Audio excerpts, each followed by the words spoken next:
নমস্কার, Indian news TV channel থেকে এখনকার বিশেষ সংবাদ। অসমের ট্রায়াল দিতে এসেছি, ফাইনাল খেলতে আবার আসবো। তৃণমূলকে ইন্ডিয়া জোটে নেতৃত্ব দেবে অসম থেকে দাবি মমতার।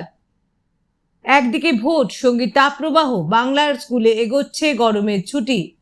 দেবের মুখে জয় শ্রীরাম শুনে অবাক সবাই, শোরগোল বঙ্গে। নিউ টাউনে রামনবমী শোভাযাত্রা উদ্বোধন শুভেন্দুর। আসছি বিস্তারিত খবরে।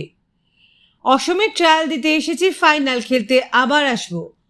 অসমে তৃণমূল কংগ্রেসের 4 জন প্রার্থী সমর্থনে প্রচারে গিয়েছেন তৃণমূল সুপ্রিমো। বেকারত্ব সহ একাধিক ইস্যুতে হাতিয়ার করেছেন মুখ্যমন্ত্রী, সরব হয়েছেন কেন্দ্রের বিরুদ্ধে।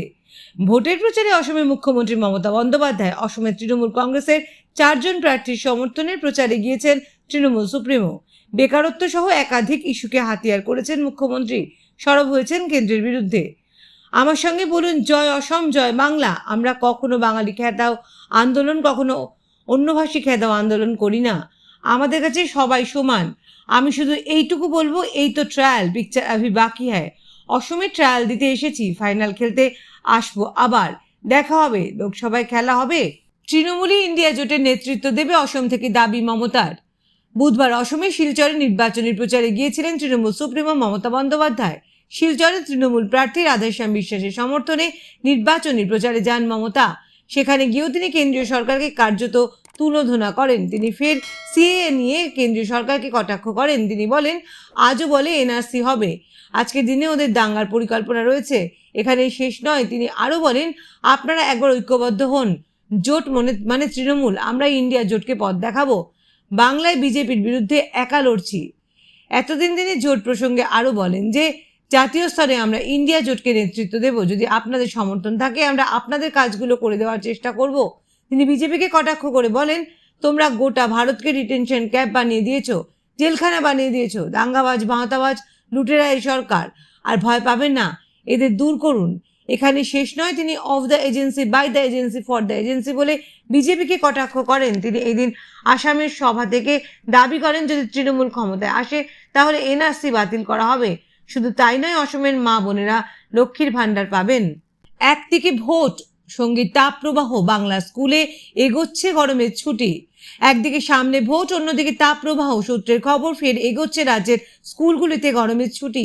সূত্রের খবর, 22 এপ্রিল থেকে ছুটি পড়ছে রাজ্য সরকারি সাহায্যপ্রাপ্ত স্কুলগুলিতে। খুব শীঘ্রই গরমের ছুটির বিজ্ঞপ্তির প্রকাশ।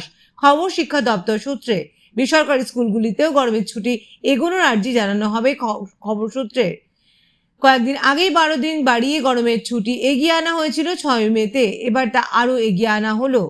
দেবের মুখে জয় শ্রীরাম শুনে অবাক সবাই, শোরগোল বঙ্গে। লোকসভা নির্বাচনের প্রাক্কালে বুধবার গোটা দেশ জুড়ে ধুমধাম করে পালিত হচ্ছে রামনবমী।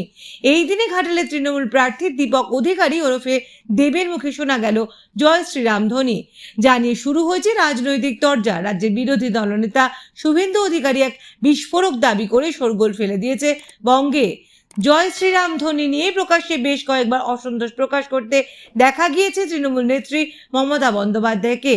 কোথাও গিয়ে যেন এই ধ্বনির সঙ্গে বিজেপি ওতপ্রোতভাবে জড়িয়ে গিয়েছে।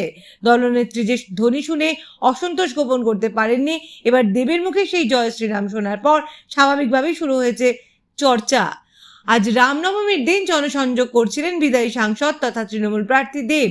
শোনা যাচ্ছে, এক মঞ্চে বক্তব্য রাখার পর জয় শ্রীরাম বলে ওঠেন তিনি। আশেপাশেও তখন এই ধ্বনি ওঠে। নিমেষের মধ্যে ছড়িয়ে পড়ে এই খবর, শুরু হয় চর্চা। যার ধ্বনি দেওয়া নিয়ে এত শোরগোল, সেই দেব অবশ্য পরে বলেছেন, একজন এই স্লোগান ব্যবহার করে মানে পুরোটাই তো আর তার হয়ে যায় না। ঠাকুর কখনো কারোর একার হতে পারে না। ছোটবেলা থেকে মা বাবার কাছে এ কথাই শুনেছি, ধর্ম শান্তির বার্তা দেয়। সব ধর্মকে একসঙ্গে নিয়ে চলাই হলো পরম ধর্ম।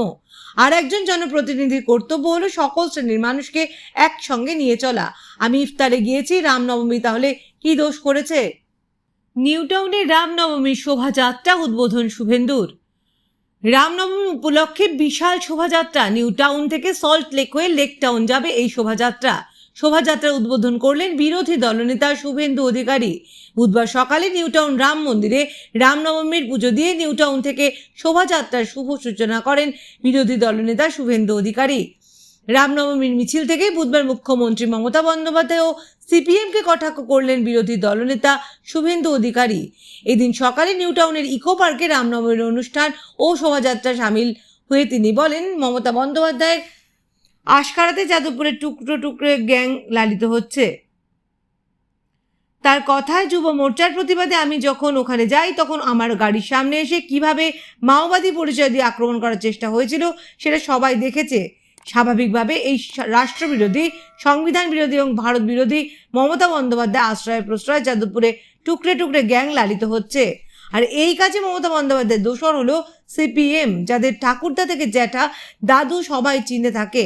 র্যাগিং করে এক দরিদ্র বাড়ির ছাত্রকে মেরে ফেলা হলো যাদবপুরে। বুধবার রামনবমী উপলক্ষে নিউ টাউনের ইকো পার্ক থেকে এক সুবিশাল সুসজ্জিত শোভাযাত্রার আয়োজন করা হয়। নিউ টাউন থেকে সল্ট লেক হয়ে লেক টাউন পৌঁছয় এই শোভাযাত্রা। মন্দিরে পুজো দিয়ে শোভাযাত্রা উদ্বোধন করেন বিরোধী দলনেতা শুভেন্দু অধিকারী। বিজেপির স্থানীয় নেতৃত্ব ও কার্যকর্তাদের সঙ্গে নিউ টাউন থেকে সল্ট লেক হয়ে তারপর লেক টাউন সহ বিভিন্ন জায়গায় পৌঁছয় শোভাযাত্রা। স্থানীয় সংবাদ এখনকার মতো শেষ করছি। নমস্কার।